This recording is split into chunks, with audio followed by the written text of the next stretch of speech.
Welcome to the Grit.org podcast with Colby Harris and Brian Harbin. In these episodes, they speak to top achievers in athletics and business to understand the habits and mindset they apply in order to build more grit. I can! I will! I'm going to!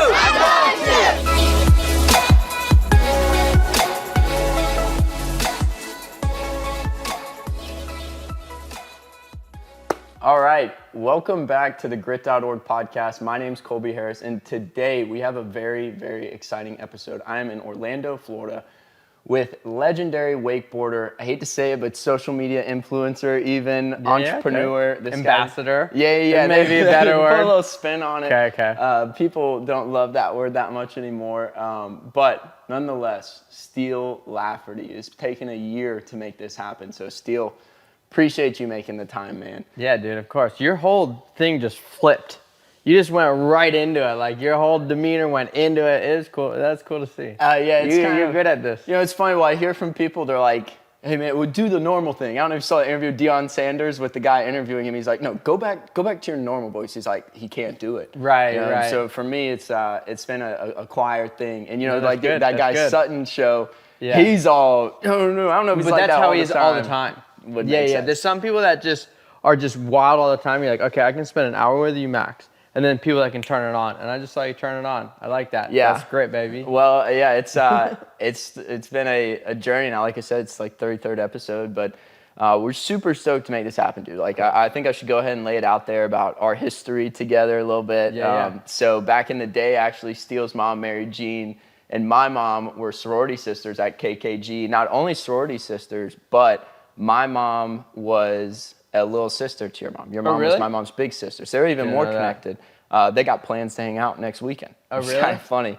That's cool. Yeah, so I've known of Steele for a long time, and obviously it's been super sick for me to follow your journey and everything. So I appreciate that. Go ahead and take us back to the beginning. I know you're a Florida man, born and raised. Yeah. Tell us about your upbringing there in Fort Lauderdale and everything from your upbringing. Yeah, back then. I don't know anything other than being a Florida man. I grew up here. My family's from here. Just like I'm third or fourth generation Florida, which is crazy. You don't hear that much. But yeah, grew up in Fort Lauderdale. Absolutely love it down there. That city is growing right now. It's wild.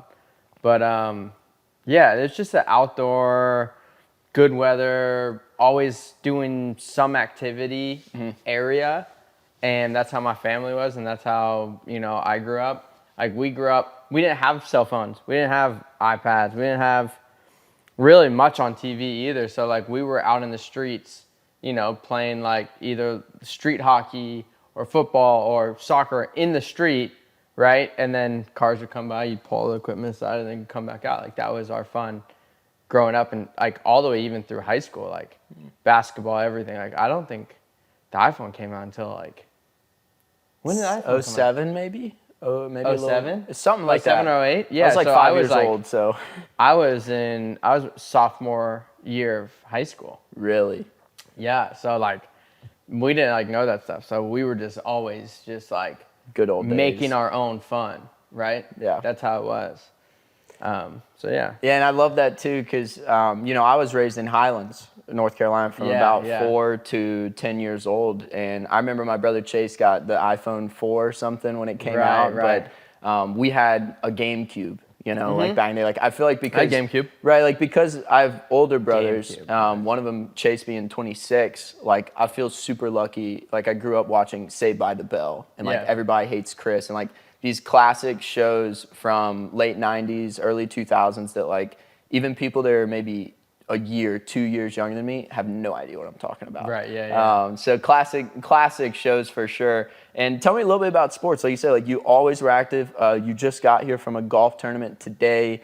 I know you're an avid basketball player. Like, what was it about sports that really just got you going? I don't know, man. I just want to be active. Like, I just want to be doing something. Like, if I go a day where I don't I'm not wakeboarding, I'm not golfing, I'm not playing a sport, like I'll go like a little like crazy. Like I need to do something, and I don't love the gym as much, so I almost use my activity as how I want to work out, right? But then I also, like most of my gym work is recovery. Just because with wakeboarding, they were so hard on the body, and it's just like, you know, just pounding all over, like my joints, like everything just gets like absolutely just destroyed in wakeboarding. So like my recovery is the gym work where I'm doing all the stretching, the medicine ball work, like all that kind of stuff. So the gym's not as fun for me of like getting to like pump weights and like, you know, hitting personal bests. Like I don't get to really use it as a sport like some people do. So I just try to fill it with like pickleball. Like if I'm trying to get like in shape, I'm playing a ton of pickleball every night, just running like crazy. I'm golfing every day, playing pickup basketball with my friends. Anything I can do to get my heart rate up, I'm doing it. Yeah, and that's even what I've tried to pivot to more this year. It's like I got real into lifting weights around 2020, Right. And it was really fun. It's really cool. I still enjoy it. But you know, like I love surfing way more, and it's hard to lift heavy weight and be a good surfer. Golf, you know, Right. like oh my gosh, I used to be way more flexible back in the day. It's crazy how that works. A couple years ago. Yeah. But so growing up in Fort Lauderdale, this is one thing I was wondering driving down to do the show today is you were in Fort Lauderdale. How did the wakeboarding start, and then how did it kind of progress, even though you were living in Fort Lauderdale? Yeah, so wakeboarding is not prominent in Fort Lauderdale. If you're not from Florida, like there's not lakes all over Florida. Like Orlando, where I live now, there's lakes all over Orlando. A little north, there's a lot of lakes, but like South Florida, you don't have a crazy amount of lakes. You have like the canals, you have like ski beaches and stuff like that, but we weren't in that scene much in Fort Lauderdale. But my parents had a lake house in Lake Placid, Florida, and we would go up there. Actually, when I was growing up, we didn't own a house. They bought a house years later, but yeah, we would go and just like have 2 weeks at a lake house during the summer. The best. And you know, those 2 weeks is like what we lived for during the summer. And we just like spend so much time on the water. And then, you know, one time my dad brings a wakeboard home from, I think it was like Sports Authority. And it's an O'Brien wakeboard. It's 145, which is a massive wakeboard. Like I ride a 139 right now, right? Full grown. Full grown. Yeah. Oh, yeah, full grown. But when I was 9, my dad had me on a 145. Just bought a board for the whole family. And I think the salesman might have like sold my dad the board as a like, hey, this is the size for you, right? And then he just let the whole family use it. But yeah, we learned wakeboarding when I was 9 years old. So that was 22 years ago.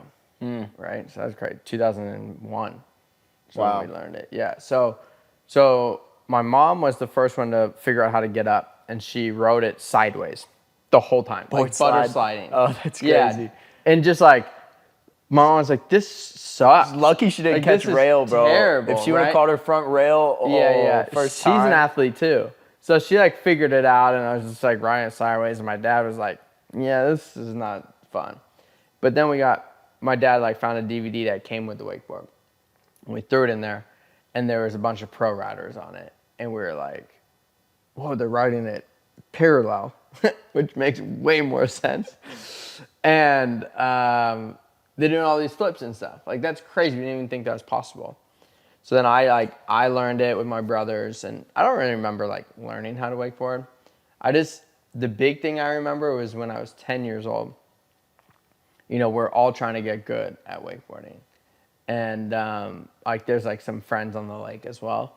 And it's like, I don't know if they were competitive with it, but I was, because I'm like really competitive, and I just like wanted to be really good at it and like be at the top level with the guy, like the people we were riding with. I didn't want to be like way underneath anybody. But then I blew out my eardrum when I was 10. My older brother accidentally kicked me underwater in a pool, and it popped my eardrum, and I had to get surgery because it was like exploded. Yeah. And so I was out of the water for like a year, and all those people on the lake and my older brother got better than me at wakeboarding, And I hated that. And I like wanted to train to get better than them. And I remember not wanting to ride with them until I knew I could clear the wake. And then I went out one time because I would like train with my dad. I'd be like, Dad, let's go ride. Like, We're going on the down low. Let's I go don't do wanna it. ride with anyone else until we get out there. And then I remember one day I was like, all right, I'm ready. Like, let's go ride with the other kids. And we went out and I was way better than them. Like, I didn't know. I just like pushed myself to this limit. I wanted to be better. And then I realized how much better I was than them. And then I was like, it kind of clicked there where I was like, oh, I like this. Like, this is fun. Like, I enjoyed the process of getting to where that was, which was like still super beginner level. I was 10 or 11 and just clearing the wake. And then started progressing from there. And one of the guys that was on the Lake Weston Cotton, he actually went to Westminster, the school that I ended up going to for high school. He was a family friend, and he was doing like all these like cool tricks on a wakeboard. And I like looked up to him, and he was like mentoring me a little bit. And he's like, you should start competing. He taught me some flips. We went to a tournament here in Orlando called the Gravel Tour, just like probably 10 minutes down the road from where I live now, and met like a whole crew of people my age doing the same thing, having a blast. I ended up winning the tournament, and I was hooked from there. And my parents loved it too because they got to meet a bunch of families, and like, you know, they gained a ton of friends from it as well. Like of parents putting their kids through the same things that they were, right? So it was really cool. Well, it's super fun too. I think like when I first started surfing, same thing. When it's like when you're enjoying it already, but then you see someone doing it at a higher level, and you're like, that's got to be more fun than just clearing the wake. You know, like being able to do air reverse, or like in wakeboarding 360. You know, like that's one thing I've always said about board sports is they're so progressive, and like people way underappreciate the long-term time, effort, skill developed. Like, you know, you're at the top of your game, right? I mean, 22 years, give or take, if like whenever, quote unquote prime, right? But same thing with surfing. Like I know dudes that surf for a decade and like they never put the board in the air. And I know dudes that surf for 2-3 years and they're hitting air reverses effortlessly. Right. But it is wild. Talking about family, one thing I want to ask you about is, you know, I know too, you know, your dad ran a company when you were growing up and very entrepreneurial. What was it like for you, or like what philosophies did they really push to you at a young age that you think made you who you are now? That's a good question. I think we'll be getting deep today. There's a lot of philosophy, a lot of just big life talk. You know, like life. I mean, if you ain't talking about life, what you talking about, right? Yeah, it's got to be big time. Yes, that's good. No, the deep questions are the right questions. Man, they were the reason I am where I am today. If my dad and my mom didn't work towards giving us the best life they could and being able to provide, you know, wakeboarding takes some capital to get into. You need a boat, you need to travel, you need to go to a tournament. So like they helped me get to that point, but they also made sure that I was putting in the work. Because if I'm not putting in the work, then they're not going to support it, right? They wanted to see that drive in me as well. But they never really like were strong, like, you have to be wakeboarding, you have to be doing this. Tiger parent. Yeah, they were very like, okay, we're just noticing. Are you doing it or not? And then sometimes when I'm off, my dad's like, what are you doing? Do you not want to do it? Do you want to do it? And that's when I'd be like, oh yeah, I'm kind of slacking a little bit. Even at a young age of like 12, 13, right? And him letting me know like, hey, we're investing in you if you want to do this. And then at a certain age, they're like, if you want to do this, it's on you now. Like, you know, like they supported me all through high school to do it. And then when I went to college, they said, we'll pay for your rent, your gas, your food, and your school if you stay in school, like in college. And my second year in college, I was making enough where I was like, and missing out on things, and like I couldn't ride enough where I was like, you know what? It's not worth it for me to stay in school. Like I can easily support myself and more. I'm a dropout too. Yeah, so I dropped out. Yeah. And then it was all on me from there. Yeah. Right? And that's where they were good at. They're not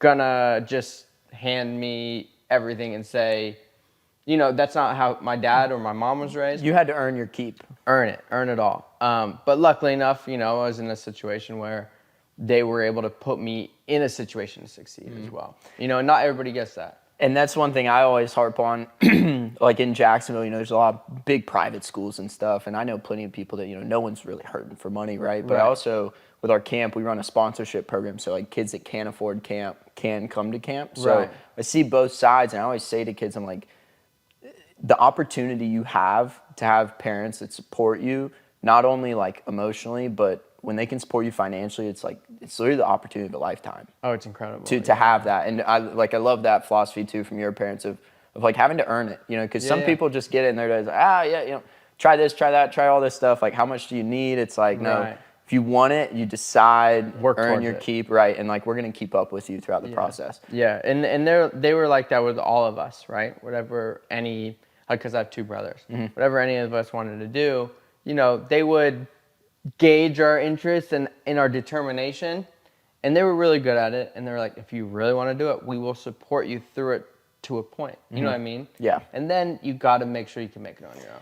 And on that note of your brothers, so I have two brothers too. Where do you fall in the mix? Are you? I'm middle. Middle? Oh yeah, I'm the youngest, which is funny because growing up, I took a lot of beatings, and it was funny. Everyone always said in the family, they're like, "You better hope Colby doesn't grow up to be the biggest." And sure enough, things worked out in my favor. But what about that competition aspect? Like, I'm sure knowing how it goes, like it didn't matter if it was Wii Sports, pickleball, wakeboarding, everything's a competition. Yeah. So I'm sure that sprouted that like Mamba mentality for you. Yeah, I think that came from my grandpa and my dad. And my grandpa was great at everything. And I don't think he lost in anything to anyone ever. Like that's strict winner. Yeah, strict winner. Pure thoroughbred winner, right? Never lost. I mean, I hit a hole in one time, and I called him, and I was like, "Hey, I hit a hole in one." He's like, "That's awesome." He goes, "I have 4." I'm like, "Cool." Wasn't a contest, Grandpa. Yeah, right. But at the same time, like, I love that story because it's like, I have that in me as well. That's who raised me. That's in my DNA to be that way. And my dad is very similar with competition. Like, anytime the whole family's together, somehow he's put a contest together for us, And my wife now is very the opposite of it, which I think balances me out. She's like, I don't want to compete with you against anything. Yeah. I'm like, who can do the dishes faster? Start now, go. I'm timing you, right? And she's like, no, I'm not. I'm having zero fun. And we'll go play pickleball with her, and she's like, she just wants to hit it. She wants to have fun. I'm like, okay, just to hit it back and forth. And she can tell like I'm getting antsy because I want to like smash it, compete with pick her, up the pace, or like help her like get better so we can compete against other people. She's like, nah. So it's like, I think who I married was someone to balance me out perfectly. But my family is very competitive, and in a loving way, but at the same time, like I remember at the family, like we'd have these like egg Olympics, which is during Easter, my dad would put all these minute to win it games together, right? And we'd have this whole thing, and like and maybe it's only in my mind, but it is so competitive. I'm not trying to lose. Like I'm like doing everything I can to win it, and I'm like 5-time reigning champ right now. Mm-hmm. Like I'm not giving it up. Yeah. And but I think being raised in a household like that, you either know that you're competitive or you don't. Yeah. And then if you are, it just helps you just like continue to like have that drive to want to win. And that's what I learned about. Yeah. Well, it's funny with me because we have a little sister who's she's like 3 years younger than me. And what's funny about that is it's like, I thought you said you're youngest. Youngest boy. Oh, yeah, my bad. But with her, is kind of like that X factor, you know, like you said, like someone that's not like into play and do whatever, but it like gets way too intense, way fast. Yeah. But But so- intense is like, I thrive in intense. Like, if it's not intense, if we're not betting, if something's like not on the table, I'm checked out. I'm like, what are we doing? What are we doing? Yeah, that's like, are we just, you're just trying to put the ball in the hoop? What? Why? It's like golf. Where's the fun? Yeah, I can't play golf without a bet. Always. Yeah, like me and my roommate, we don't really put money down, but we do house chores. Like no one wants to meal incredible. prep. No one wants to cook the beef or chicken. No one wants to do the dishes. So now, and like that's serious. Like when we meal prep, I mean, dude, we eat, you know, tons of food. We try to cook once a week. You spend an hour and a half in the kitchen. Jeez. We do not want to do that. So our bets super serious always. Gotcha. All right, but let's think. So, you know, you grew up, you get into wakeboarding, living in Fort Lauderdale. You naturally competitive in this environment, right? Where would you say this wakeboarding thing started to ramp up? Where you were really like, wait, I'm winning contests. I'm traveling for it. Like we're investing in this, and it actually became possible where you realized like, you know, I could be the best at this. It's a funny question, because it's a good question. It's a funny answer, because I never was like, I want to be professional, or I was never like, I want to be the best. It was, this is my path. That was it. I was almost like a naive feeling of just like, I have no other path. This is me. This is who I am, right? And I never had that like, oh, I really want this. I just knew I'd do anything it took to get there. So it was never a want. It was just a win for me. Right, just to be wakeboarding. Yeah, at a young age too. I was just like, naively knew that I would do whatever I could to get there, I guess. I don't know. It was a mentality that I don't know how to explain, where it's just like, this is my path. Like, I'll do anything it takes to get here, but I knew I'd get here. Yeah. Type of thing. And I think that helps when you're a kid too. Like, seeing it and just being like, okay, like, I'm going to do everything it takes to be that good. Okay, done. That's it. Right? That's how I looked at it. And so I think when I was like 13 or 14, I dropped every other sport in like high school, and everything I was playing that I loved to play. Like, I really loved playing all sports, like I've told you. But I was like, this is my path. This is what I have to do. Cut. Yeah. And I'm wakeboarding. And from there, it really did turn into kind of a job that I loved. I was getting paid at that point. I was sponsored by, like, I think... As a teenager? I was sponsored at 13. Really? By Nike, by Liquid Force, by Tommy's. I had like 4 sponsors. I was making decent money for a 14-year-old. Yeah. Or 13, 14-year-old. I was crushing it. That's a different age too. Like before social media, those sponsorships and stuff, like totally different ordeal than it is now. You know, like anyone can go get a sponsorship with a following. Back then it was truly like you were someone doing something in the sport. And they had to have eyes on the sport. Like, all action sports is so different now, because back in the day, like, all these companies wanted a piece of action sports, and the only way to get into it was to have like someone get eyes in, figure out who is the guy, you know, hire people in the sport. Whole sector of the business has to be dedicated. Right, and then grab people out of it, or, you know, sponsor people, and I mean, there was such a culture. It was so cool. And we've lost a little bit of that today because, you know, social media. But, you know, social media brings good things and it brings bad things. But what were we talking about? Sponsorships, dude. The fact that you were already so like sponsored, and that at that point it did become a job. Like, you were representing other people. It was no longer like, I guess so say. I mean, you were doing something outside of like, oh, I just love this. You know, like, now you represented companies. Totally. But I still do to this day, and like, know how cool it is. Like, it's amazing that I get to represent some of the coolest companies in the world. And get paid to do it, it's like, it's the most rad thing ever. Obviously, I have put in the work to gain the credibility, to get to where I am, to do it. But at the same time, it's like, man, like, what an awesome, fun path. Like, I'm so lucky. It's a special thing. Like, yeah, it is. I think too. You took a big leap of faith with that also at that age, because that's really what I did too. Like with surfing, and you catch, like, I don't know if this happened to you, because I would assume like you're probably like very proficient in those other sports. Like you were playing with teams, you had coaches, people that were like, Steele, you getting ready for next year? Right. Like I can't tell you how many times like coaches and stuff called me out for giving up sports to surf. Same. You know, they're like, oh, Colby's a pussy, Colby's this, Colby's that. I'll probably bleep that on the show, but all these things, you know, about like I'm doing the wrong thing, and it kind of like it didn't really wear on me, but it was just like I got made fun of so much for picking up surfing compared to like doing other sports. That's funny, because I had the same thing, but I don't think I was made fun of. It was more like people understood my path, but I had coaches that I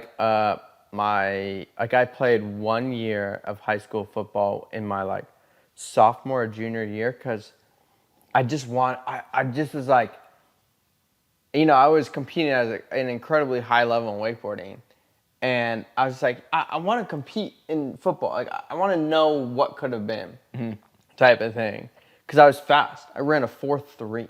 Really? Yeah. Wow, that is. Yeah. Like I was That's like insane fast. I think the record's like 4.2 now, which is NFL record. Yeah, NFL record. Yeah, I was like a 4.38. So like I was like really quick. I just wanted to know like what I could do. And my high school coach, they started off good, and then a bunch of people got hurt in our high school football team. And I just remember like my coach kind of being like, hey, what are you doing? Like, do you want to play? Jump we in. could use your speed. And I was like, yeah, I want to play. And I told my parents, and obviously my parents are like, not a good idea. Like if you get really hurt, like your wakeboarding career is over. But as a kid, I was just like, I want to play. Like I've never been able to play at a high level in any other like team sport. So I told my coach I'm in. And the first game he made me play punt return, kick return, running back, safety, wide receiver. Like I was just like filling in spots. Yeah. Typical high school football when you're a decent athlete, like everything all across the board. Yeah, and I ran a few punts back. I ran a few kickoff returns back. I had some decent runs. Dude, that's sick. I didn't know you played football too. That was kind of out of left field right there. I heard you talking about other sports on some other shows, but it was like, I didn't know you actually gave the football thing a try. I was good. My vision was pretty terrible because I wasn't used to it. But, you know, I could, like, outrun anyone. Like, I'd see someone on the corner, I could just run around them. And I had a really high standing leap, too. Forget the exact number, but I think my standing leap was, like, 36 inches. I was going to say, anything 30 plus is 36. Super solid. Can you touch rim? Yeah. Now? Yeah, Still? Yeah, still. Wow, that's kind of disappointing because I'm not super tall. You know, I barely get, and I mean, I probably got like 4 inches on you. I can barely touch it right now. Yeah. I'm like 5'7", good day 5'8". But I've dunked a few times off rebounds, like when we're playing pickup. A little put back. Yeah, just like a little put back, right?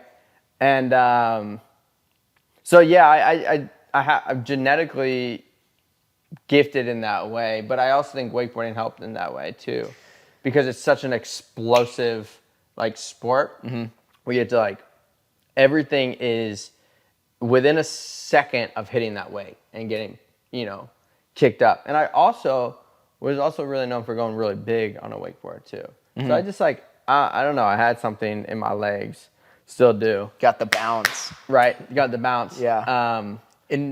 But yeah, so I did that, and my coach told me when I was like, hey, I'm not gonna play anymore. He was like, if you decide to leave football, you're making a mistake. I'm like, ugh. And he's like, I could probably get you into a college if you decide to pursue this in your senior year. He goes, I'll get you a full ride somewhere. And I think he just knew that because of my speed too. But I was like, nope. Like, I know my path. Was that mid-season too? Like, No. It was at the end of the season, and our team was terrible.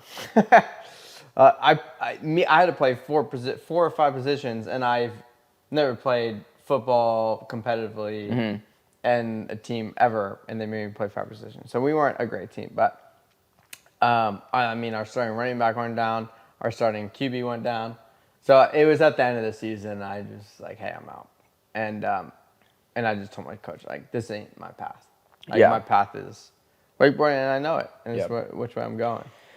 So, and you had mentioned, worrying about getting injured, and that's kind of like what I wanted to allude to. And while the camera was off, we kind of talked a little bit about it, but you had a very serious injury at about 15 with your back, and I'll let you tell the story real briefly in a minute. You've told it a few times, so I don't want to get super deep into it. My bigger question is, like, going through that process at that age of, like, you love sports, you love moving, you love doing these things, and it was pretty much all taken away from you at that time. So, like, mentally overcoming that and going through that, like, how did you navigate it, and really how did you end up coming back, stronger, obviously, for the sport? So when I was 14, I was filming this show called, what was it called? Fuel TV. Fuel TV, but New Pollution. Called New Pollution. And what basically it is each episode has 3 kids that are coming up in their sport. And I think my 3 kids were me and mine. And you're not hanging out with other kids. They just go film them, and you get like splice it together. 15 minutes, 45-minute show or whatever. And I was wakeboarding. Coco Ho was like surfing, and Sage Kotzenberg was snowboarding. And now I know all of them just through, like, the industries, and which actually kind of turned out pretty cool. But so New Pollution I was filming, and I was riding really good. Like, I was like kind of feeling the best I've ever felt on a wakeboard. Flow state. Anything I tried, I was landing it. I was like, I'm gonna be the best in no time. And then I learned this whirly 5, which was a big trick for a 14-year-old, and especially back then. And I was like, I'm definitely getting this on film for Fuel TV. Like, now I'm gonna make it right here. I landed 1 or 2, but then we came up here to Orlando, went to my coach's, and I did a whirly 5, landed it, and it's a trick where you have to land with the handle behind your back. So you come up, you go like, you basically throw the rope over your head, and you're like sideways to the boat, do a 360, and then you add a 180, and you land rope behind your back, cutting out on your toes, and left foot forward instead of right foot forward. Because normally I ride right foot forward, but you land in the trick left foot forward. Yeah, so I'm riding like this, and I'm trying to make it look cool for the cameras and not pass the handle really quick. So I'm like here riding, feeling I'm looking cool, but we're at the end of the lake, and the boat has to start turning. So the boat starts having to turn left, and it cuts me out on this edge, right? And I'm like on this edge, I'm like, uh-oh. And if I go here to grab the handle, it opens my chest up a little bit because I'm like kind of cutting out with the boat. It's like the rope works like a pendulum, right? And it's like swinging me out. And I'm on an edge, and the fins on the board are like tracking. And I'm like stuck here, and I know I'm in trouble. So if I go left to open up, I take an edge like this. If I try to TikTok out of it, and not TikTok the social media app, TikTok like this with your body, like this with your body and your board, I could get out of it.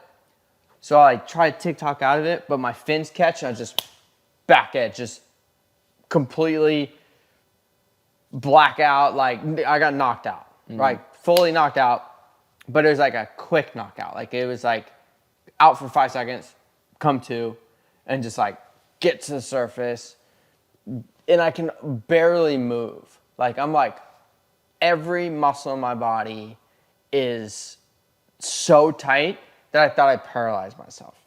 It was crazy. Like, I could move right after the trick pretty much, but then I get to the dock and everything locks up like crazy. Like, I'm laying on the dock, like every muscle is so tight. It's like, ugh, I could barely breathe. And what I realized then is I had a traumatic injury. My L5, I fractured. And when that happens, when you have such a big crash like that, your body just kind of like cramps up and seizes to protect that area. So I went to a doctor here, and like a ER, and he was like, "You're 14, you didn't get hurt, it's water, you're fine." I'm like, okay, but like I'm like in a lot of pain. And he's like, "Don't worry about it." He's kind of like rude, like just like kind of like sure pushed about us out that, the door. doc? Are you sure about I'm like, that? I'm in a lot of pain. Like, I can't even like stand up. Anyways, the doc says that, so everyone believes it. And now I'm like not able to like even like bend over correctly without like being in the crazy amount of pain. But I have to like push through this because the doctor said I'm fine. So I went out and rode with a professional wakeboarder the next day. Like Rusty Malinowski. We were filming, and I'm like, I gotta ride with Rusty. Like, you know, I looked up to these guys. And so I went out and I couldn't land anything because I was just in the most insane pain ever. I'm riding with a fractured back and like trying to push through it, but just like, dude, I couldn't do anything. It was insane. So then I try to like ride through this for months. And I'm like in class in high school. Like, if I like bend over to grab something out of my bag wrong, I'm like, like I can't breathe, in tears, like crazy. And then if I sneeze or cough or like whatever, like I'm just like in the most insane pain, like someone's stabbing you in the lower back. And but the one doctor said I was good. So, you know, everyone thinks I'm good, and I think I should be good, but I can't do it. And then I don't really want to wakeboard anymore, and I'm not pushing it. And my parents are like, what we talked about earlier, like, hey, are you still into this? Are you dedicated? Like, what's going on? Do you not want to ride? I'm like, I don't want to tell them I'm injured. Like, I'm really hurting, because it's not cool when you're a kid. Like, you want to be not hurt. And then finally, I'm like, I'm really hurt. Like, I'm sneezing and I'll start crying. Like, it's that bad. I'm 14. So finally, I tell them, and they're like, okay, let's go get you an MRI. Like, that's like, let's go to the doctor here. So we went to the doctor in Fort Lauderdale, who was the doctor for the Dolphins at the time, Dr. Caldwell. And he takes an MRI, and he was like, yep, your L5 is super fractured. Like, it's shaped like a wing nut. And the right wing, you know, is like, he's like very close to being cracked off. And I think what he told me, if I'm recollecting this correctly, is he's like, I would give you 2 more weeks. If you take a really bad back edge again like that with this injury and you crack that and damage the spinal cord, he goes, you're paralyzed from the waist down. And so they threw me in a back brace real quick. Took me, I think it was 7 to 8 months in a back brace. And then 4 or 5 months physical therapy until I could ride again. So it was almost a year off the water. And yeah, I think my mental more was not like, oh, when am I going to get back on a wakeboard? How am I going to get back on a wakeboard? It was more, is relief. Just like not having to wakeboard in the pain, because I hated it. I was just trying to push through. So I was like, thank God. But then you as a kid and as a competitor, you get antsy, and then, at a time, you like can't wait to get back on your board. But then when I got back on my board, I had hip issues because I was in a back brace for so long that like my hips got weak. So then I just dealt with injuries for kind of the rest of my career, and like trying to open up my hips and like work through it. my lower back actually was really strong because the calcium, it almost like what they say with bones, if you heal it really well, the calcium will almost like cover it extra, right? So like my L5 was like really strong. And I think it still is really strong because the calcium on the bones like covered it even more than normal. But like all the muscles, all the tendons, all the ligaments in my hips, in my lower back, like my sciatic and my psoas muscle were just like insane. So I've dealt with that my whole career. I still deal with it. But yeah, I think the mentality more is like, can't wait to get back on my board. But I get back on my board and it's still kind of a mess with my hips. And just had to battle through it. Well, I didn't know you actually rode on it for a while. Yeah, I thought that you just kind of went through that and it was like a quick thing, like, you shattered your back, you were knocked out. That's kind of like a given of, oh, I think something's wrong. Like, I feel paralyzed in the moment. Because it's just insane that, like, I mean, the first doctor, dude, that passes my mind all the time about, like, it's crazy how you could go to one doctor who's taken the same tests, the same exams, had the same conversations, and no MRI, no X-ray, nothing. He just kind of he was the worst.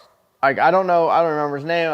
But it was full malpractice. He's lucky you don't remember his name. Yeah, I would make sure whatever. But he basically just pushes out the door, bro. Like it's like get a second opinion. If you're gonna learn anything on this podcast, no matter what it is, get a second opinion. Yeah. Or otherwise, you'll be paralyzed. Well, you end up, I mean, when you come back, I guess at that point you had so much momentum. I'm sure the injury was kind of like within the industry, everyone was just like, oh, like, we're wishing the best for Steele. Like nothing was pressing about, maybe there were some questions about where your career would go, but I'm sure everyone was more just like, all right, we can't wait to see Steele back in the water. Yeah. I also was very young. Yeah. So like, I don't even remember wouldn't even think people would be thinking anything other than, oh, one of the guys got hurt. I don't know. But that's interesting. I never thought about it that way. Well, I mean, just thinking out loud, because that's even like, with college athletes these days, if you're a top 10 draft pick and then you get a torn ACL, it's like all market value. It's a business. How bad do you feel for those people though? When you see a college guy go down, you're just like, especially before NIL. Before NIL, I would want to puke for that person. I would get sick to my stomach seeing a top 50 person go down with an ACL or something. I'm just like, bro. Yeah. There's so much good talent and it gets lost in the mix through all sports, in that aspect. So sad. Injuries are the worst. Well, and I mean, I know you said you kind of had some other injuries, and I'm sure like we might come up later on, but you come back and I'm sure you're fired up. Like I'm sure it was a slow burn to get back into things. You had these hip problems and stuff, but I mean, you were, arguably like you were claiming your spot in the industry at that time. Like totally. you were starting to take over, and I think I had heard you signed your first boat deal around like 16 with Mastercraft, right? Yeah, still with them. Nice, yes. Going strong, baby. So 15 years. Like we talked a little bit about the brand deals and things like that, but talk about that point in your career. So like you've signed the boat deal. I'm assuming, are you kind of like on like the pro tour at this point, or? So 14 to 18 is where you're supposed to compete in junior pro men. And you're on tour still with the pros and with the women. So like the pro women, pro men, and junior pro men. Like that's the tour, right? And the junior pro men was basically doing the same exact tricks as the pro men. You're just almost gaining your credibility at that time, back in the day. And the goal was to win junior pro men before you go pro. And I actually never won junior pro men. I think I got second 1 year, third 1 year. I don't know what happened, but yeah, never won junior pro men. And but that was like that's how you would do it. So I went pro when I was 17, and when I was 14, I was competing in junior pro men. And when you're like the big sponsors don't really start paying you crazy money until you go pro. But back in junior pro men, they started seeing like how good we were, and they started really going after the junior pro men. Want to get in early. Yeah, so I was in a really good spot back in the day. Like, you know, you would never get that nowadays. It's crazy. Like, even some of these pro guys that are incredible aren't getting the deals that they deserve. It's just a different, you know, Space back then. But yeah, I 14, get back on my board when I'm 15, and 16, I land the first ever wake to wake 1080 before I'm pro. And this is a trick that everyone's been like thinking, is it possible to go wake to wake 1080? Is it not possible? Like, it could definitely be done. Who's going to do it first? And they have their like bets on Danny Harf. They have their bets on like Aaron Rathy, like all these like already pro guys. And I decided I'm going to be the first to do this. 16-year-old Steele coming through. Yeah, so, and I was really bad at landing blind, like toe side blind, where you land left hand behind your back, right foot forward, like my normal foot, riding towards the boat. And I don't know why I wasn't great at that. I just never really worked on it much. But that's how you have to land a 1080. But I was like, I can spin the quickest 9, toe side 9. I have the right axis. Like, I go off this like little bit of axis. We're not really off axis, but I'm like just barely off axis. So I spin faster, and it's way more control. So I know that I have the toe side 900 to do a 1080. I just got to get lucky one time and land it 1080. Right, so I can get around every time. So for about a couple days, I start trying this 1080. I'm so close. And back then, the wakes weren't insanely big. Not same tech. This is 2008, I think. 2008. I'm in high school still. I'm a sophomore or a junior or something. And I was like, I piled all my friends from high school into the boat to like get the wake big. Took like 45 seconds to get on plane because we didn't have like the crazy engines back then. Like the wakes just weren't that big back then compared to now. Like now the wakes are almost 3 times the size. So like back then we were like, I don't know, could you do a 1080 off this wake? Who knows? And yeah, I made sure that I made it happen, and I landed it. And right then, everything changed in my mind. Landing that trick was the most awe moment I've ever had in my life, of like, I just did something no one else in the world has ever done. Like, that's a crazy feeling. Like, there's 9 billion people in this world, and I'm the only person that was able to hit a wake, spin a 1080 with a handle and a wakeboard, and come down and land on the other side and ride away from it. It was wild. It was like hard to process in my mind, but it was like this awe-inspiring moment. All my friends jumping out of the boat. The boat driver that was driving the boat jumped out of the boat, right? It was just insane. One of the passengers in the boat had to like go take the wheel. Like, it was like one of those like just like incredible moments. And that changed my path in wakeboarding, to go from I want to be the best wakeboarder in the world to I want to do what has never been done. Innovate. Yeah, I want to innovate, dude. So that pushed me hard, because that feeling of, I've won contests before, and it was like, oh, this is great. That feeling was never be able to explain it completely to anybody unless you've done it. And so then I went that path. And then I think I've done six tricks that have never been done before. Wake to wake 1080, toe side backside 900. So I won trick of the year with toe side backside 900.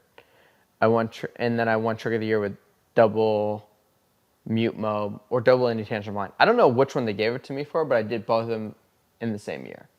So, but they just gave it to me. I think it was the double mute mob. And then I was the first one to do a backside 1080, and the first one to do. This is a weird one, but I still count it as the first to ever do it. Is a double half cab roll, mute roll off the double up, but way into the flats. Because I don't think no one's ever done that since. Because it's a psycho trick. Landing it's in the flats is you got to crazy, cut too. in hard switch into a double up, which is sending you 20 feet up, and just huck a double flip into the flats. Like, it's a scary trick. So I don't know how many I named, but that's 6 or something. And those moments are the moments I'll never forget. Winning a contest, I've forgotten a lot of those moments, but landing a trick that's never been done before, the grit that it took to get there, right? That is what drove me in my career, is like, man, like the determination to land a trick that no one's ever done, stamp my name in wakeboarding history forever. That's what I want. And that's what pushed me. Yeah, that's what's so cool about that too. You talking about that now is when I was just at that event last week, the Running Man. Yeah. They had a guy there. He's the best ultramarathon runner in the world. He ran 450 miles this week. 450 miles in a week? In less than a week, in like 4 days. I think it was 108 hours. So he was the best runner in the whole world. And the guy on stage that was introducing him, he was talking about, he's like, I don't think you guys realize, like, to be in the presence of someone that's either done something for the first time in the world or is the best in the world. It's like the best in the world. That is so crazy to think about. Or like first trick in the world. We had that world champion power bar on the show, and he said the same thing. He's like, it's just that high for like hours and days, and like such a big moment to like lead that out. But I do want to bring it back to that, like this is, so you did that trick. That was 16, the first time you did a 1080, yeah. Yeah, first trick in the world. So clearly, right, like it's funny because we're like, normally this is where it would be like, all right, things are getting exciting, like Steele's taking off. You're taking over, right? The whole wakeboarding space. It's about time for you to go pro. You go pro at 17. College. You mentioned you went to college for a little bit. I'm just interested real quick. Like, I know you ended up leaving, but why did you go in the first place? Like, what do you think drew you into going to school? And did you go like UCF or where were you at when you went to school? I got into UCF, but I ended up going to Valencia College, which is it's like the sister college. It was a community college when I went. The second year, it was a state college that like got like the promotion or whatever. I don't know. But when I went and I talked to UCF, I was like, hey, my schedule's crazy. Like I'm gonna miss classes. I have a career, and they weren't very willing to work with me. I think now they would be because they see how the world's changed. But back then, it wasn't really. Wakeboarder, who is this guy? Right? What special treatment? And then I talked to Valencia, and they were way more open to the fact because the classes were smaller. And I was able to talk to my professors and say, hey, it was like a high school. It was like going back to high school where there's 30 kids in a room. And I'm able to like talk to my professor and say, hey, I'm not able to come to class for the next week. I'll be in Thailand competing for the World Championships or whatever it is. And they're like, that's awesome. Like, let us know how it is and we'll make it up when you get home. And so that's why I went to Valencia. And I did 2 years. The first year I went to school. I went to class. And it just took up so much time. And I wasn't being able to ride. I was missing some events, some photo shoots. And I just wasn't able to give everything into wakeboarding. The second year, I was doing it because my parents were still providing for me, and I didn't want to disappoint like the family. And I don't think they were disappointed anyway of me like not going to school. I think it was instilled in them and in everyone at that time that if you don't go to college, what are you doing? And I made like a huge decision to not go to college at that time because like that's unheard of at that moment of like someone's dropping out of college and they're gonna do a sport. All right, good luck type of thing. And my parents had trust in me. I told my parents that like, okay, it's on you now. Every expense, anything you do, it's on you, right? I still have my dad's Golden Maker Express, and I'd charge it every once in a while. Like for some gas, like when I was like, I don't want to pay for it. He'll never notice. You know what's crazy though is he never would charge me that month, but at the end of the year, he'd be like, hey, you owe me like $11,000. I'm like, No way. That's hilarious. and I'd just write him a check and be like, here you go. Yeah. Like I definitely spent it. You know what I mean? Yeah. That's Like, funny. He would come back around. no, he got his money back. Yeah. He wasn't on it every month, but at the end of the year, he'd be like, that was on Steele's card. You're writing me a check. When they get those tabs in the mail every month, he was just stockpiling them all the time, highlighting his Steele credit card right here. Totally. And I knew, I probably thought I was getting away with it, you know, and then like at the end of the year, you know, make me write him a check. But I never was like, I was never arguing him. Because I was like, I spent it. And, you know, I'll pay you. Like I was being like, whatever. But anyways, I dropped out of college and I provided for myself, paid for myself, everything, travel. Luckily at the time I had sponsors paying for all my travel. I was with Red Bull at the time and Red Bull paid for any travel I did, anywhere. All the hotels, all the planes, anything I wanted to do, they paid for all travel, which is crazy. It was like $16,000 to $20,000 a year. And at that time, that's a crazy amount of money in 2012, right? That's a wild amount of money to be traveling with. And they paid for everything. So like, that was awesome. I got to do a lot of cool events and projects with Red Bull. They were great to me. That was like their creative heyday too. Man, it was so amazing. They were to be like, them. I love Red Bull. Don't get me wrong, but they were such a sick company in that era. Yeah, like, and I still think they are. I really do. I think they are maybe like 10% less cool because I'm not on the brand anymore. Yeah, they lost some value right there, some face value. No, but they were great, man. Every sponsor that I've been with has been able to like, that's my college, is the travel I got to do around the world. I got to learn the world. Right? I got to learn contracts. I got to learn business through all the deals that I was doing. And luckily, my dad is a businessman. My grandpa is a businessman. Like, they instilled that in their generation of kids. And my dad instilled it in me. And he taught me how to do all my own deals. So I've never really had a full agent. I was going to ask you about that. Or anything because my dad taught me all of that. You didn't need one. And I learned that relationships are way more valuable than having an agent to find you anything. Like, I think agents are incredibly valuable. And I would still sign with an agent if they were able to, you know, they wanted to bring something crazy to the table or whatever it is. But I think it was more about me enjoying it. Like, I enjoyed the business side of it, like of gaining a relationship with a sponsor, having like a bond with a sponsor rather than just having a business deal with a sponsor, and growing a relationship. And I think it gains you trust. It gains you even like, I think they are willing to pay you more because they trust you more to do stuff for them. So there's just so much to gain on top of that rather than having someone that's, you know, speaking on your behalf, where they don't feel like, hey, where's this connection? Like, if times get tough, Straight to the source. If times get tough in the industry, right, it's easier to cut someone with an agent than cut someone that you have a relationship with. So there's a lot of that. Yeah. But I'm not trying to get into agents. Right? I love agents. I have a lot of agent friends that I really love, and they do insane work that I'm not able to do for myself, for their partner, for their like athletes and whoever they're endorsing at the time. I think they crush it.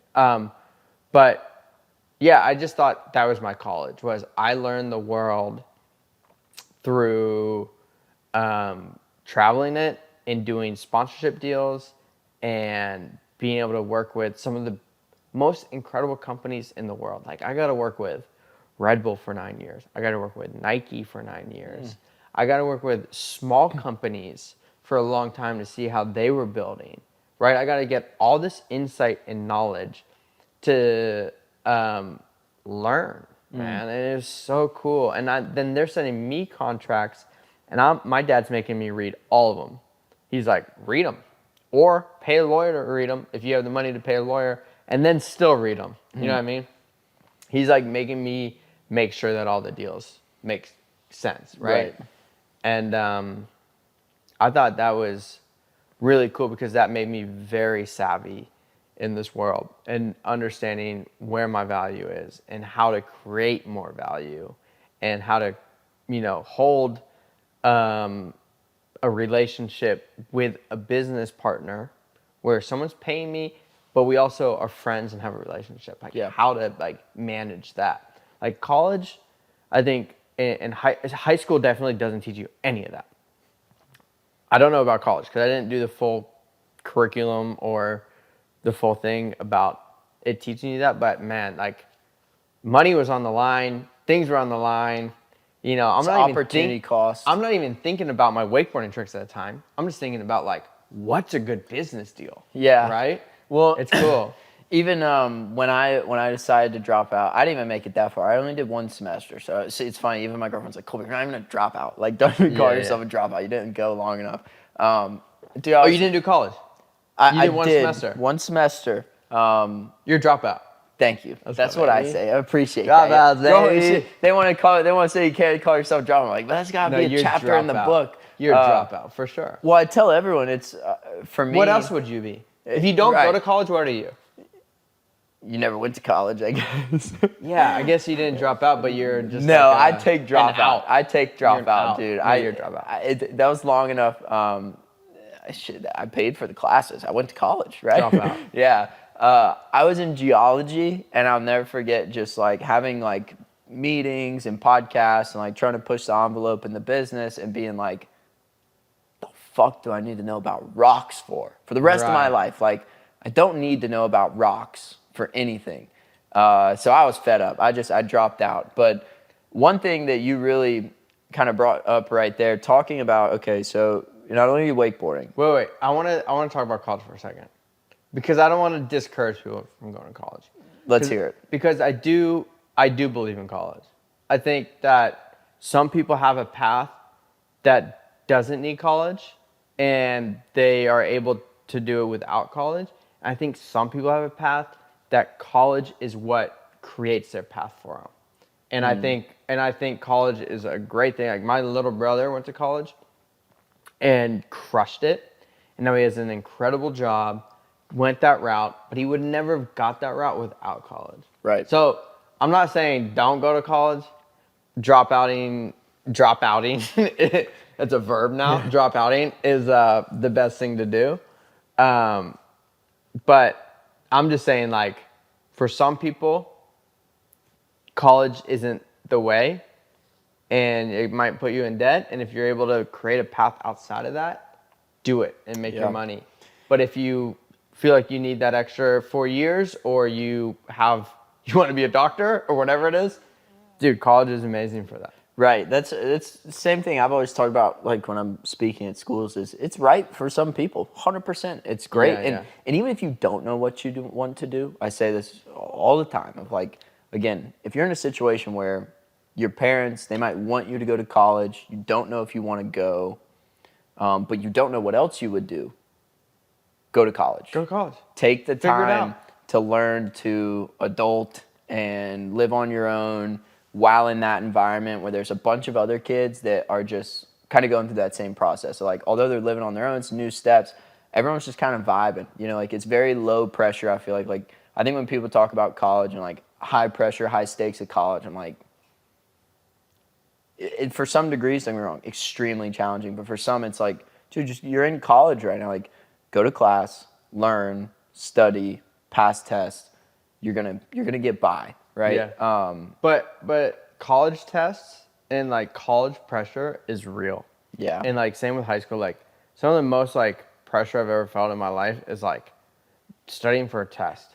And I'm just like, this is terrible. Like because it's almost like one of those things where it's like, I hate everything I'm doing right now, but if I don't do it, like it's like I'm gonna get shunned. Yeah, It's terrible. I think it's tough for me because I was never a huge school guy, right? Yeah, me like neither. I've told people before, like I've known people that are like, well, like my mom is always like, what are you doing, whatever. My mom would be like, Colby, did you do your homework? Yeah.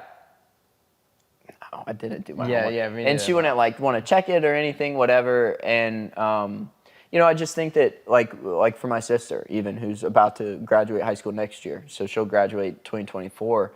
Like she's kind of figuring out, and I'm like, look, just know that by going to college, you're essentially you're in this like incubator for a bit of time, especially if you live on campus. I don't know if that's what your situation was at the time, just with all the travel and whatnot, but I lived at a professional wakeboarder's house. And yeah, we see, that were would make living sense. the dream. But it's like it's a good chance to slowly move into your next chapter, especially when you don't really know what you want to do. Like I just don't think that unless you're prepared to go balls to the wall and take on that extra stress and diligence, like then just take the time to go to college. Like if I could go back and do anything a little bit different, it's like I wish I would have had just a little bit more patience in the process of like coming out of high school and being like, okay, I'm gonna learn right now. I'm gonna enjoy it and just kind of like go through the process. And I think college is the best place to do that. Like you don't get that same experience just being at home or like kind of going through that. So right there, you said it. You're living the dream. All right. So you're managing deals. You're at college. You're living at this pro wakeboarder's house. Being in the surfing industry, surfing background, the philosophy is shred hard, party harder, right? And you're a young guy, I don't know, at that time you might have been 20, 21 at most. You're traveling alone early on.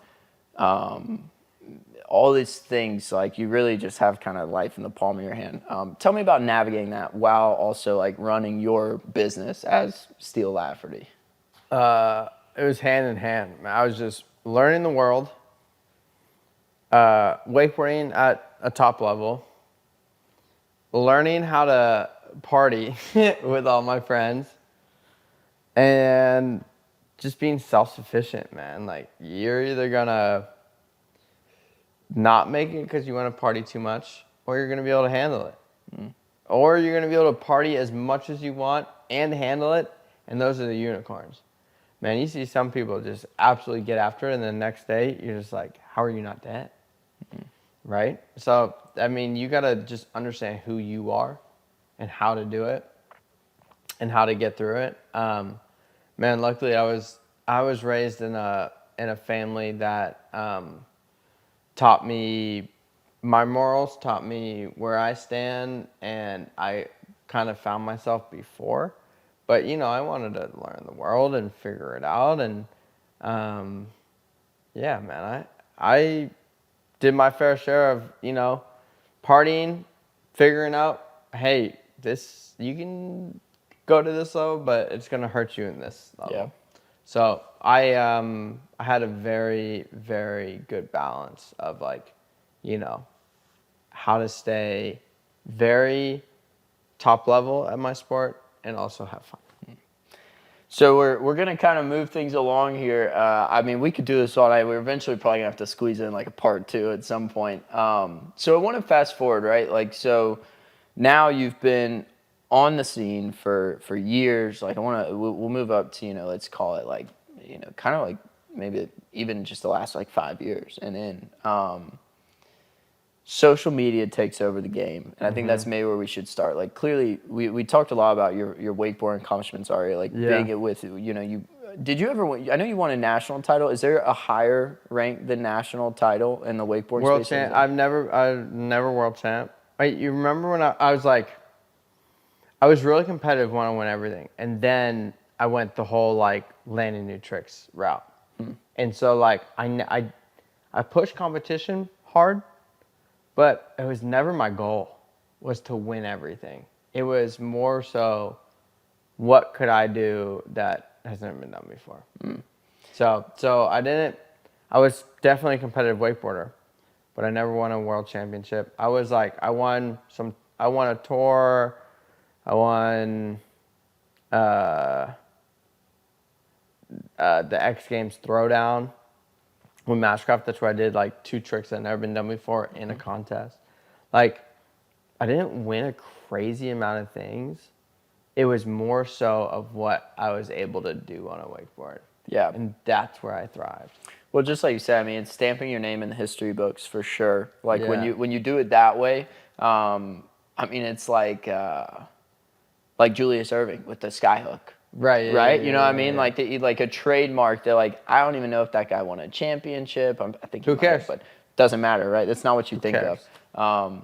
But Right. you know, when we're moving through this now, like you've seen so many different scenes, right? Coming on the scene at 10, 13 years old, growing through sport, boat sponsors by 16, living the good life, going to college, winning these events, and you know, this is probably just how it went for another like 6, 7 years up until you're like, you know, continuing through your career, even pushing 30. Tell me more about really when you started to progress in social media. Like I feel like it was kind of, correct me if I'm wrong, but like kind of around COVID maybe when everyone was like kind of at home. I feel like that's when I saw like some of your most viral stuff come out. So tell us a little bit more about your journey in social media and really how that's kind of helped you leverage within what you do now, like in the wakeboard space, but also like really just what it's done for your brand and like your opportunities with outside of wakeboarding and in it. So, social media, like, you know, I was a professional in a sport before social media, and I got to see that life, which was amazing. There's so much more culture in action sports before social media, because you had to be there to be there. You know what I mean? Like, now you can be there on your phone, sitting here on a couch. So there's that, like, I don't know. I love social media and I hate social media because it did kill a lot of culture in a lot of industries because you don't have to be there anymore. And you don't have to be I don't know. It's a touchy subject with me because I'm really good at social media, and I know how to create incredible fun content to share with a ton of people where they don't have to come out because they're not able to be there or they can't get there or fly there or whatever. Like, they can watch it on their phone and feel like they're there. So there is that side of it too that I love. So in 2017, 2018, I started seeing this, like, it wasn't a decline in wakeboarding competitions, but it was just kind of stagnant. And I was like, I've won a lot of things I wanted to win, done a lot of tricks I wanted to do. Like, what's next? Because I didn't see the sport ripping up like I saw a lot of sports doing. Pickleball. Yeah, like pickleball. And I was just, and you know, being business minded in that, I kind of just saw a different path. And I said, I'm going to push social media really hard because there's data, there's analytics. You can sell that back to like the people that are sponsoring you. You just be like, hey, I'm on my page alone, getting you 50 million views on your product. Like, there's value there, right?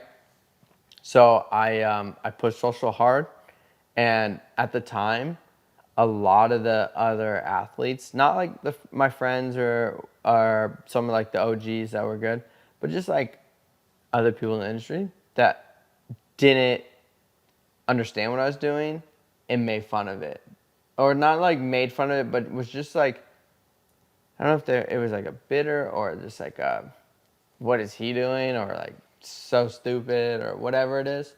There was definitely a little bit of that for like a year or two, and then they saw it and they were like, oh, catch up. You know what I mean? And now everyone's on social media pushing content, pushing analytics and data, and creating, you know, a vibe on, you know, content.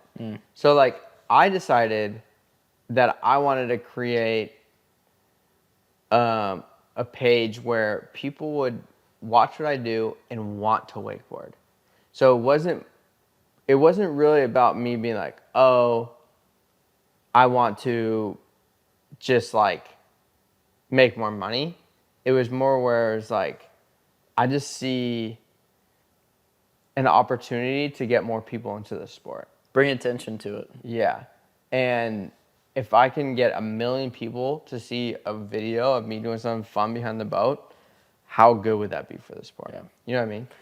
And I thought that was cool. So I started doing that, and it just started building and building and building and building. I mean, I would say it's fair to probably estimate that you've probably gotten, if you consider how many times your things are reposted, like I would go as far as like you've probably gotten 1 billion views. Yeah, for sure. I think I saw something online where it was like around 3 billion views. Really? Of content that I've created. That's insane. Like, yeah, which is wild to think of, because when you like say that number, that's like I think like Mr. Beast or whatever, they have 20-something billion views, or whatever it is on content, and their stuff is viewed insane amounts of times. I gotta relook it up, but like, I was talking to this, marketing manager guy, and he was doing all the research, and he's like, yeah, your content has 3 billion views. Of all the content you've produced that has been repurposed and reshared and whatever, which is wild.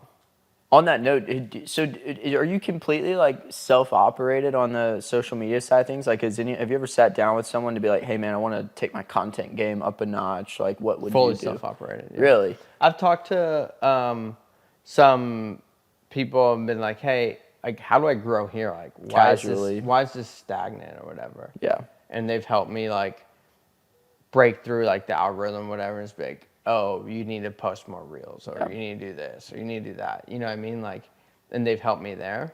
But I am the one responding to every DM, responding to every comment, posting everything, coming up with every creative idea. Like, I'm curating that on my own and making sure it gets out there. Yeah. It's a lot of work.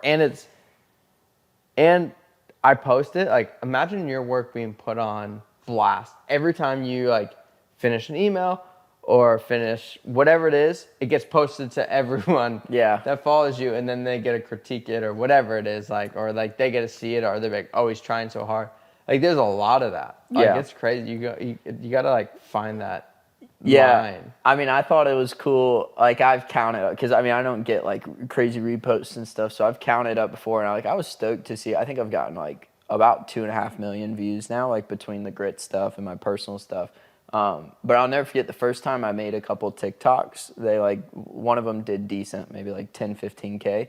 And there were a bunch of people in the comments just like making fun of me. And I remember being in the car with my brother, and I was like, dude, these people, I was like, they're just making fun of me. And he was like, well, like, is it bothering? I'm like, they're pumping the algorithm. Like, I couldn't care less what they comment. And he was like, dude, honestly, I'm just glad you feel that way, because this is when most people would be like, all right, I'm not doing this social media thing. Right. So I'm sure, like, I mean, and I would imagine too, you're at a way broader scale. They're like, it could definitely be hard sometimes, but whenever I like get something negative like that, I mean, sure, I know that it's kind of like doing me well, but at the same time, it's like, they don't understand.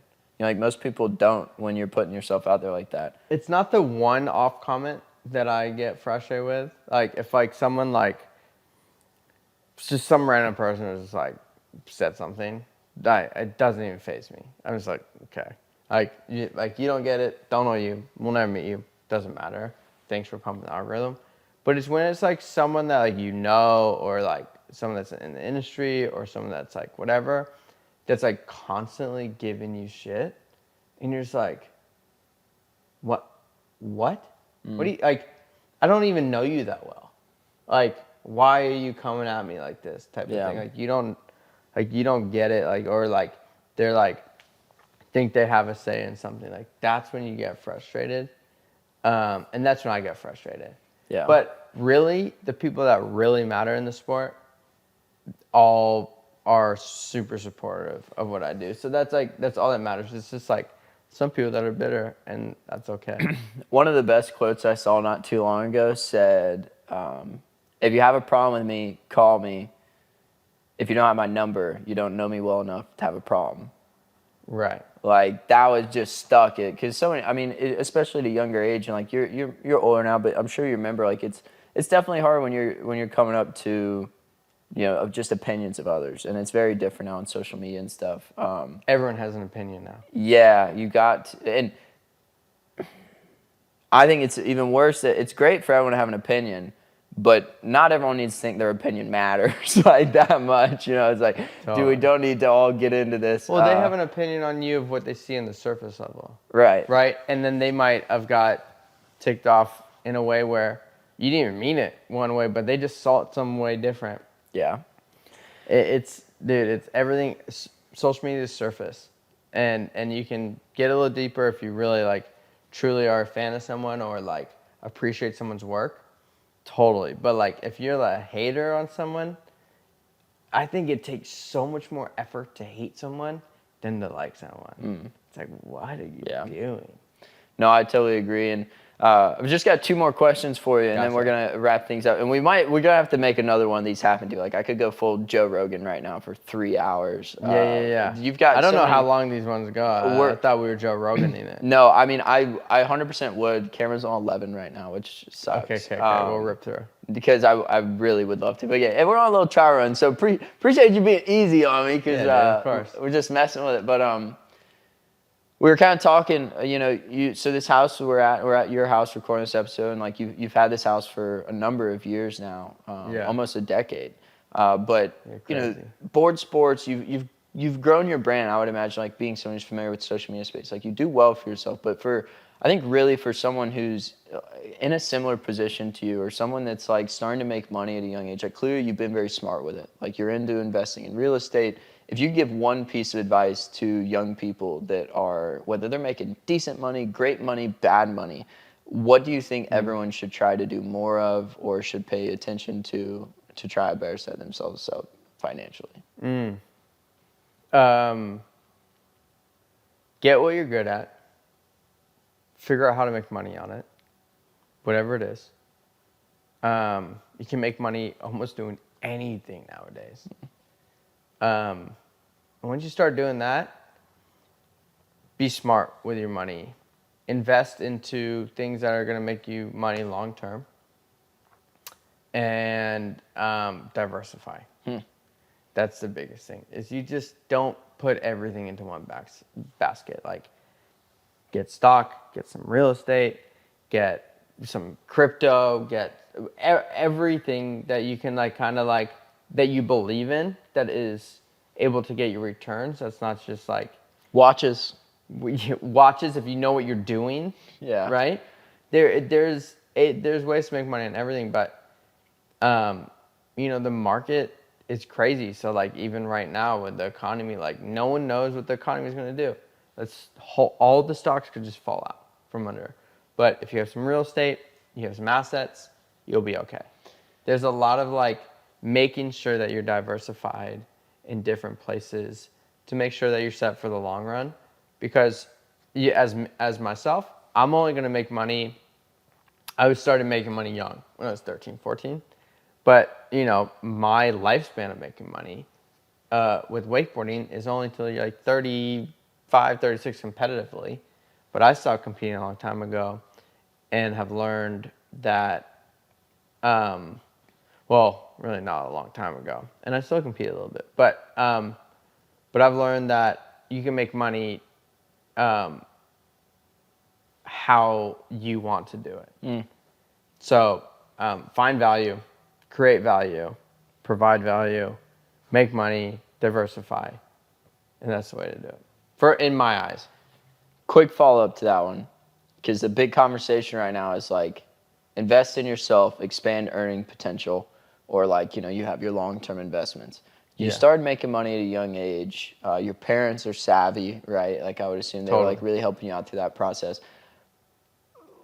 Growing up, was there a time you started investing for the long term compared to investing in yourself to build your career? Like, was there kind of a split where it was like from 15 to like 20, I was just putting everything back into the brand and growing in my wakeboarding. And at 21, I like started to want to expand a long-term investment portfolio. Were you more just trying to build yourself up for those earlier years? That's a really good question. I bought my house in 2009. Oh no, 2014, and I've owned it for 9 years. And that was an investment that I didn't know was an investment at the time. It's more like I just wanted to own a house at 21 or whatever. But I made a good decision. But knowing like when to like take money out of investing in yourself is when you know you've made it. When you know that you can continue to make money without having to like worry about, paycheck to paycheck, how to provide for yourself. That's when you can start diversifying. And that'll come, and it takes time. It took me a long time wakeboarding to make enough to buy a house, and then to be able to afford the house and know that I could, not lose it for a long time. And then, build a portfolio after that. Yeah. Well, despite all the problems, all the this, that, and the other with the cameras, dude, I mean, this has been super cool. And what I'm really stoked about is like, I feel like we did spend a lot of time to like talking about what you went through, like through the early stages of your career. And as you know, like, we run a summer camp, and we've had a lot of like business professionals where we get real deep into like a lot of professional stuff. And I think this has been awesome today to talk about your journey, like through those early stages, through college. And you're 32? 31 now. Yeah. So like, I mean, there's still so much more to tell about the story. We're gonna have to come back in like another 5 years. Yeah. But again, just really appreciate you coming on today, man. Like the history, I think, of this one's really cool to me. Like I've always appreciated, obviously my mom means the world to me, and haven't had a chance to really meet your mom formally since way back in the day when I was a kid. Right. But really appreciate you making this happen. Like I said, that we always ask our guests one final question on the show. So it is, what part of the Grit Creed resonates most with you, and why? The one that really stuck out to me, but I don't know why it did, it was, I'll never ask someone to do something I'm not willing to do. I think that was because, like, for me, like, I'm always willing to go the extra mile and like provide for someone or help in some way or do something that it was less about me. It was less about what I'm asking and more about what I'm willing to do. And that I will always see someone that I want to push to be the best that they can be. Right. And if I know that I was able to go through it and do it, I know, and if I see someone new, I like to see other people succeed. And if I can help anyone in any other way, I want to push them to be the best that they can be in what they're doing. And I love seeing that almost more than I love seeing myself succeed. I don't know what that is, but I love that. And so yeah, I would never push someone harder than I know that I could be pushed. So, but I could be pushed really freaking hard when I was young. Yeah. So sometimes I'm aggressive, but it's because I want the best for whoever I'm pushing. I love that too. To see other people win when you played your part is a super special feeling. And like you said, I think like you clearly set an example in the water. And like I think everyone should feel that. Like the last line of the Grit Creed is, I will lead by example because my purpose is larger than me. And that's what I've always said is my favorite, just because it's like, it kind of goes hand in hand with that one. If like, I'll never ask someone to do something I'm not willing to do, and I will lead by example. It's like almost that one could come first. Yeah. That's true. That's just so powerful, right? And like you said, when you have that's what I always say grit is it's that high tolerance for misery. So when you have that and you embrace but for a purpose. High tolerance for misery for a purpose. Exactly. Technically, by definition, the grit is passion, perseverance, and pursuit of long-term goals. Right, so it grows in that goals. Right. I've always said like misery, such a powerful word, right? You got a high tolerance for misery, but nonetheless, still I appreciate you coming on the show today, man. Hopefully the audio is still working all right. We're gonna have to make something happen here again soon. Get on the water one day. It's a quick little drive down here, but it's been a lot of fun being able to do this tonight. So Yeah, dude. Of course, I appreciate you driving down. yeah, bro, for sure. So that's a wrap for us here at the Grit.org podcast. Follow Steele. I'm pretty sure it's just Steele Lafferty on all platforms. You can also go to steelelafferty.com. Keep up with him, support him in all he does. We really appreciate him coming out. If you enjoyed this episode, share it with someone you think it would resonate with or impact. As always, we appreciate you tuning in for another episode of the Grit.org podcast.